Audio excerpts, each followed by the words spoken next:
Terus yang Pak dari Sadam ya. Ada trikkah mengajarkan anak istimewa kita untuk mengerti kata perintah atau kata larangan? Nah, kalau tidak boleh, ya larangan mamanya tidak boleh apa ya? Harus ada alasannya Pak, dijelaskan. Saya nggak tahu Bapak ini anaknya yang seperti pengertiannya seperti apa ya. Kalau saya biasanya kalau yang paling nggak apa, yang masih beginners, kamu nggak boleh melakukan ini. Nanti ini rusak atau jelaskan sebisa mungkin seperti contoh saya di Bu Rini itu. Nah, terus waktu dia nggak marah, nah, itu kita bilang, kenapa kita tidak memperbolehkan dia melakukan itu pada waktu nggak marah. Ngomongnya ya simple, boleh membanting gelas, tidak boleh karena gelasnya pecah. Mungkin sudah pernah kejadian toh Pak. Gelas yang pecah itu jangan dibuang Pak. Jadi bisa buat memori dia terus. Nah inilah kalau gelas dibanting jadi pecah. Jadi kita enggak bisa minum pakai gelas ini lagi. Gitu. Itu seperti itu diingatkan sampai berkali-kali. Nah, ini kan pasti larangan itu ya ada impact negatifnya kan, Pak. Jadi mungkin kalau yang ada kita bisa menyajikan secara visual, secara dengan kasat mata hasil perbuatan yang larangan itu, nah itu lebih bagus. Bisa juga dengan cerita TV, cerita apa dia yang suka mungkin Donald Duck atau apa yang dia ngomong, dia enggak melakukan itu juga karena apa. Nah, kalau dengan si apa, dia yang suka, dia biasanya kan kecenderungan anak-anak ini mau meniru. Meniru yang sekarang Dora atau apa yang di TV yang kesukaannya dia. Loh, lihat dia nggak mau loh.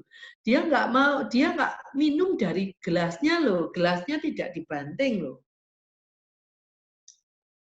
Jadi seperti itu. Dan ini kalau pamannya gini, ibu juga bisa ngomong reward-nya ini. Umpamanya kamu nggak dibanting, oh bagus. Kalau dibanting, ya kalau selama itu membanting barang atau melakukan suatu negatif, kita harus tahu tujuannya apa. Kalau tujuannya dia menarik perhatian, semakin kita tidak perhatikan, semakin banting. Nah, tapi kalau umpamanya dia melakukan sesuatu itu menarik perhatian kita, kalau kamu nggak melakukan itu, baru kita berikan perhatian. Kalau melakukan itu, malah jangan diberikan perhatian. Nah, itu harus jelas. Nah, begitu kalau umpamanya dia kelondang gitu nggak, kita sama apa pura-pura nggak lihat. Nah, gitu ya. Semua nggak ada yang lihat, jangan direspon. Kalau begitu dia melakukan sudah selesai melakukan itu, yuk kita melakukan apa namanya ambil gelasnya. Nah, ini kita anukan ya apa namanya kita mungkin gelasnya pecah atau gelasnya mungkin peok atau gimana. Nah kita ngomong ini sudah rusak, nggak suka mama nggak punya anu untuk beli lagi gitu ya. Jadi kita ya cuman itu aja taruh di sana terus biar dia tahu. Dan itu diulang-ulang Bu di kehidupan sehari-hari ya waktu dia nggak marah. Kalau anak saya minta mainan pasti menangis kalau tidak dikabulkan. Biasanya saya biarkan menangis, begitu juga dengan mainan HP saya. Tidak mau, karena ada boneka Annabel. Tapi sebaliknya dengan HP ayahnya malah ngebet main HP. Apakah harus sama dengan apa yang dilakukan? Saya agak bingung dari pertanyaan Bu Astiandi. Kalau anak minta mainan, pasti nangis. kalau tidak dikabulkan. Ya biarkan aja menangis, tidak apa-apa. Begitu juga dengan mainan HP. Saya dengan mainan HP saya. Tidak mau karena ada boneka Annabelle. Tapi sebaliknya dengan HP ayahnya malah kempet main HP.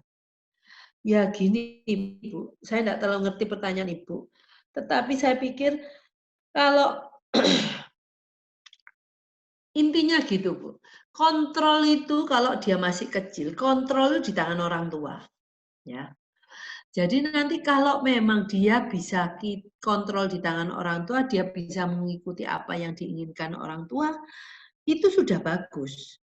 Tapi kalau saya nggak mengenai HP nih, HP itu kan juga sesuatu yang berharga ya Bu ya. Saya nggak ngerti ya, jangan diberikan. Kalau nggak boleh ya nggak boleh. Kalau mau diberikan dengan limitation, berapa lama dia melakukan itu. Kalau dia biasanya berapa lama, begitu diambil kan marah. Marah ya biar marah. Biar dia tahu, biarpun kamu marah loh HP juga diambil. Nah, cuman ibu itu kalau dia marah, nangis-nangis saja, biarkan enggak apa-apa. Tapi kalau sudah mulai merugikan kita, memukul, melempar barang, merusak barang, nah itu baru kita lakukan seperti hal yang tadi. Dari Pak Dedi, bagaimana caranya melarang anak minum air putih terlalu banyak? Bisa minta 5 gelas langsung minum. Biasanya sudah 2 gelas kami sudah larang, tapi dia ngotot minta minum.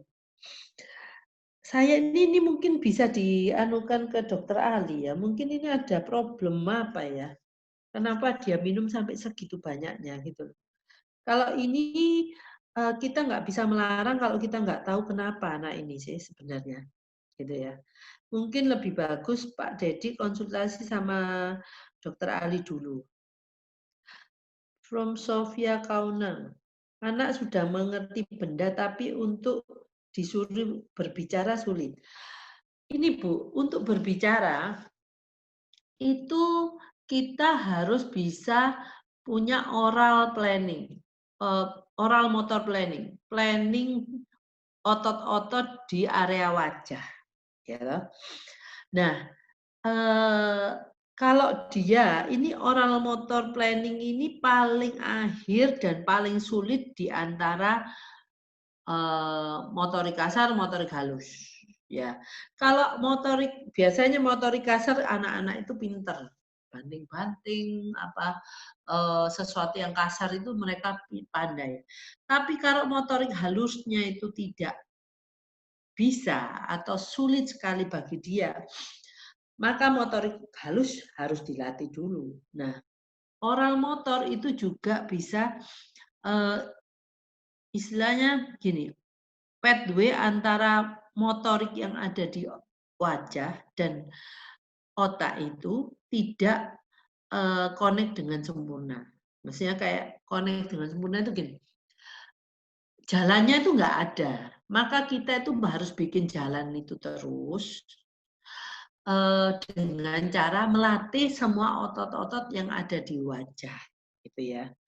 Nah, jadi kita nggak bisa langsung ngomong disuruh berbicara sulit, ya harus melewati step-step itu dulu. Melatih di wajah itu seperti gini, apakah anak ibu bisa membuka menutup mulut dengan perintah, bukan dengan sendok. Biasanya anak-anak itu, kalau sendok datang dia bisa buka lah. Tapi umpamanya nggak ada sendok, ayo buka mulut. Belum tentu bisa. Terus mungkin lidahnya, keluarkan lidah. Nggak bisa. Kalau itu semua nggak bisa, ya kita harus latih itu semua supaya membuat pathway dari oral motor ke otak kita, otak anak kita gitu. Jadi itu yang harus dilakukan terus-menerus sampai itu bagus lah.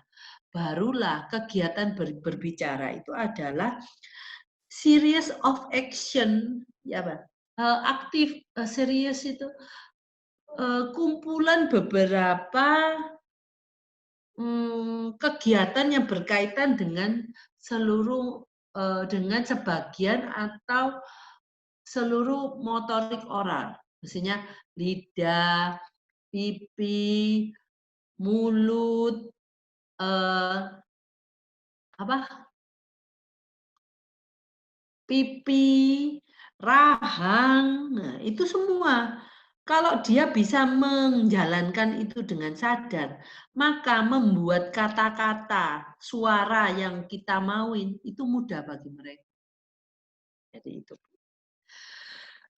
Sekian kayaknya udah nggak